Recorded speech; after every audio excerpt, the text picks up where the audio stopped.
and welcome to this Astranti bite-sized video. And as you can see, today's bite-sized video is all about Porter's 5 Forces. Now, Porter's 5 Forces is on the syllabus for you students who are studying for your E3, but it's also really important in E2, even though it's not on the syllabus. And that's because in E2, there's a lot of focus on ecosystems and what makes some ecosystems profitable and what makes some ecosystems unprofitable. And the language of Porter's 5 Forces and the understanding of Porter's 5 Forces can really help understand those questions that are going to be posed to you in your exam. So it's only on one syllabus, but I think it's going to be great for all of you that are studying for both your E2 and your E3 exam. So without more ado, here is a video on Porter's 5 Forces. Okay, we're going to be using Porter's 5 Forces so we can work out how three major participants, which are competitors, suppliers and customers, can impact on a market or ecosystem. And to assess this impact, to analyze it, we're going to use this Porter's 5 Forces model. And this model can be used in two ways, which you can see on screen, to understand how profitable an industry is. And so that can be used by an organization to decide whether they want to enter that market because they think it's going to be profitable, or perhaps they're already in that market and they want to exit it because they've analyzed and realized it isn't profitable, but also by firms operating in that industry to understand the forces that are impacting their industry profitability and to see where they can change or how to change so that they can become more profitable. So they're the two reasons why organizations use the Porter's 5 Forces model. So let's bring the model up on screen for you, and you can see that we've got 5 different forces: new entrants, buyer power, supplier power, substitutes, and competitive rivalry. And in this model, each of those forces is analyzed to find the size of the force. Now, once all that analysis has been done, if an organization finds that on balance the forces are high, then that would mean that the industry profitability is low. And of course, that would mean that the market would not be a good one to enter, or perhaps would be one to exit. However, if the forces on balance are low, it would be a profitable industry and a good one to enter or to stay in. So let's have a look at the 5 forces in turn, and we'll keep coming back to that idea of low force, high force, profitability or low profitability. So the first one we're going to look at is competitive rivalry. Now the force is going to be high and the industry less profitable when there are a lot of competitors. Now when you think about that, that makes sense, doesn't it? So let's imagine, for example, we've got a consumer electronic company. Now there are literally hundreds of competing companies who will be making the same kind of product. For example, a calculator maybe. Now the profitability is going to be low because all these competitors are trying to attract consumers. So they're going to be reducing their prices to try and make them as low as possible to undercut each other. And that would mean that the industry as a whole, is going to be showing low profitability. Now, the next statement you can see on screen is the little difference between products. And for that, I have an apple. So what I want you to imagine is a market. And we've got two fruit sellers side by side. Their stalls are next to each other, and they're both selling the same kind of apples. Would it be possible for one market seller to sell the apple at a much higher price, or even at a slightly higher price than the other one? Or no, because there's little difference between the products, and the customers would just go where that same product can be found for a cheaper price. And so there's little difference between the products. It means an organization can't make a lot of profit on it, which means that industry is going to be less profitable. The next statement is competitors are strong. So let's imagine, for example, we've got a competitor that's really big. They've got huge financial support and they benefit from economies of scale. That means they've got the resources to dominate a market. Now, if there are several competitors that size, then it's going to be very difficult for another organization to make any money in that market. So it will be less profitable. The last statement in competitive rivalry is exit barriers. Now, we touched upon entry barriers earlier on in the first section of this video, and exit barriers means that an organization would have high costs of leaving a market. Now, because of these high costs, it might convince, organizations to stay in the market that otherwise they may leave, just because it costs too much to leave. Now, this means there's going to be more competitors in the market, this means there's going to be more competition, and this means there's less chance of being profitable. So there we go, all those statements, if they're showing in an industry, the force is high, and it means that industry isn't going to be as profitable. And that's the competitive rivalry force. Okay, so the next force we're going to analyze is the threat of new entrants, and this relates to the threat of new companies entering the market that are not currently there. And the force is going to be high, and so the industry less profitable when new companies can easily enter the market. So for example, with the IT sector, it seems to be all the time the new tech companies are starting up, which reduces the profitability of that market. And if we think back to our Bob example earlier on, well, how easy is it to set up a sandwich business in a town centre? Well, very. I mean, you don't even need an entire cafe. You can do it from very, very small shop. So that industry is likely to be not that profitable. But another reason why the new entrance force might be high and the industry less profitable is if new companies are likely to or intend to enter the market. So if we think about IT again, and I'm sure you've all have heard of Uber, the car sharing app, which kind of basically means that you can hail a taxi to take a ride in instead of having to wait on the street like you used to. Well, that was founded in 2009, but by 2015 it was valued at 62.5 billion. So that's in 6 years. So that may mean that companies are likely to enter that market because of the big returns that can be made. It also shows that the traditional taxi market profits were driven down because suddenly firms have to deal with these new entrants of Uber. But we should say there are something called barriers to entry, and again, we've already touched on this earlier in the video. Now, in that part of the video, we spoke about Bob's relation with Food Fast being a barrier to entry. So a barrier to entry is basically a factor which can prevent new companies entering the market.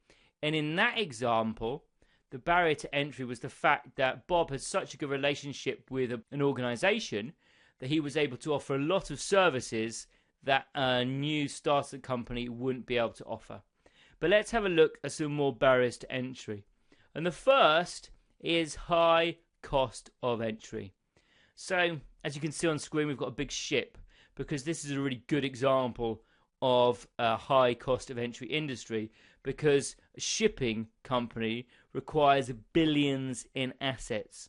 So it's not just like anyone can walk off the street and set up a shipping company. They need huge resources first. So of course what that means for that industry is that forces are going to be low, and then the industry more profitable when we're looking at the new entrance force.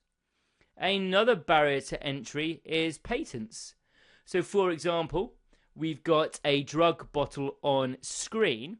Now if a company creates a drug that cures a certain disease, then the company are going to have that drug patented. Now this is a barrier to entry because no one else is going to be able to use the formula to that drug. So unless that disease can be cured another way, that company has the only cure. So basically they've got a monopoly on that disease treatment. No one else will even try to get involved. So the threat of new entrants will be low, the force will be low, so profits will be high based on that force. Okay, the third barrier to entry is customer contracts, and you can see that I've put a Netflix logo on screen, and that's because the vast majority of people I know have a Netflix video streaming account, and some people have had it years. So this is a barrier to entry because let's imagine, for example, we wanted to set up a video streaming service and we entered the market.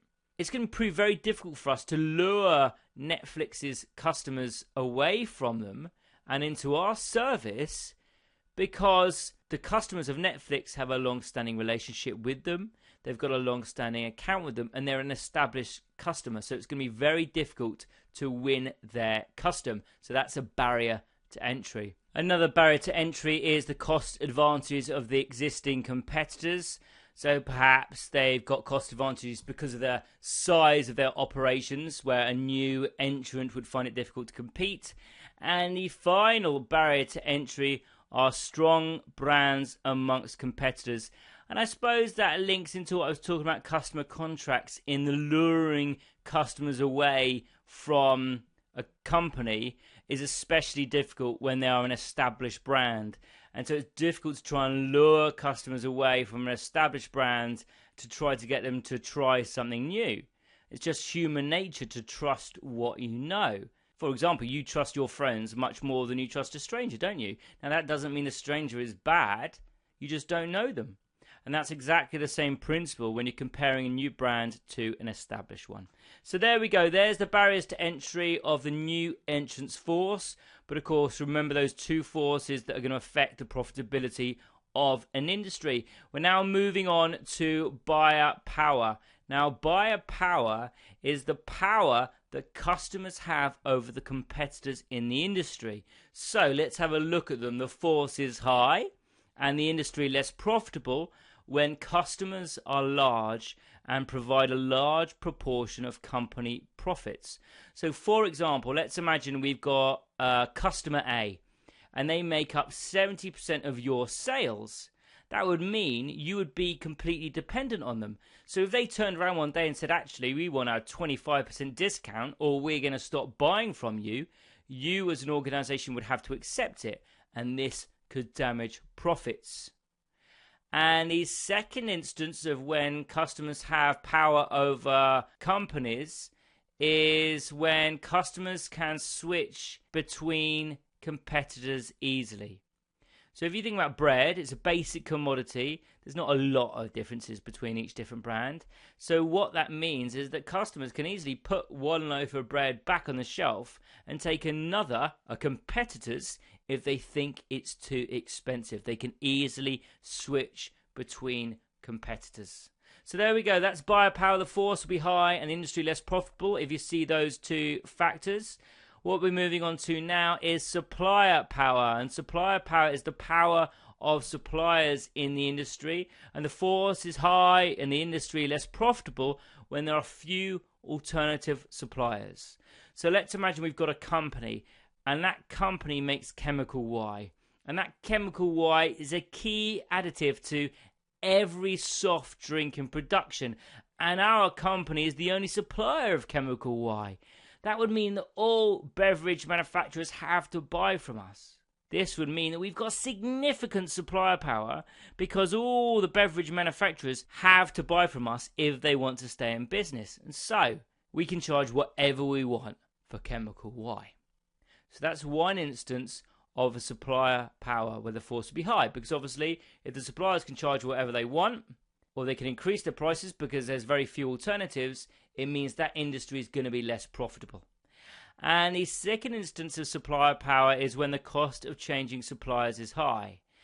Now, we all experience this. Often when we take out mobile phone contracts, we're tied into 24 or 48 month contracts. Now, if you want to switch before the terms of your contracts is up, you often have to pay off the amount outstanding, and that makes switching expensive and difficult. And so if the cost of changing suppliers is high, it means the industry is less profitable because companies may have to stay with suppliers that aren't giving them the best deal. Okay, let's zoom out now, and we can see that we've got one final force remaining, which is substitutes. And this refers to a product or service being able to be swapped with something else. So substitutes are products or services a customer can easily switch to while still having their needs met. So for example, a substitute for cinema may be Netflix or DVDs or the theatre or sport or any other form of entertainment, because the product, the need, I should say, that a cinema is fulfilling in its customers is to be entertained for a couple of hours. So a substitute is any product or service that fulfills that customer need as well.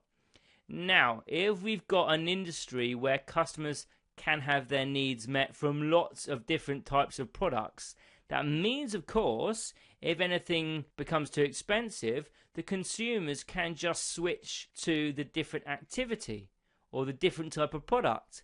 And this means the force is high and the profitability would be low in the industry. So there we go.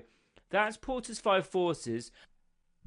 Now, as I said at the beginning of this video, Porter's 5 Forces doesn't appear on the E2 syllabus, but it will help you answer some of the ecosystems questions you're going to get.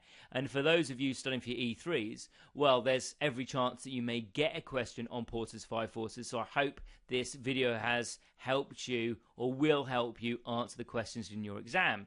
And those questions that you get on Porter's 5 Forces in your exam are going to be analysis questions. And most likely, you're going to have to analyze the scenario, kind of extract all the relevant information from that scenario, use Porter's 5 Forces, and then select a correct option. Now, if you want more help in preparing for your questions or your exams, then at Astranti we provide a whole host of mocks and exam practice questions that will really set you up for performing well in your exams. But if you don't want to practice any questions, then please just like this channel or subscribe to get more videos. Thank you very much for listening today, and good luck with your exam.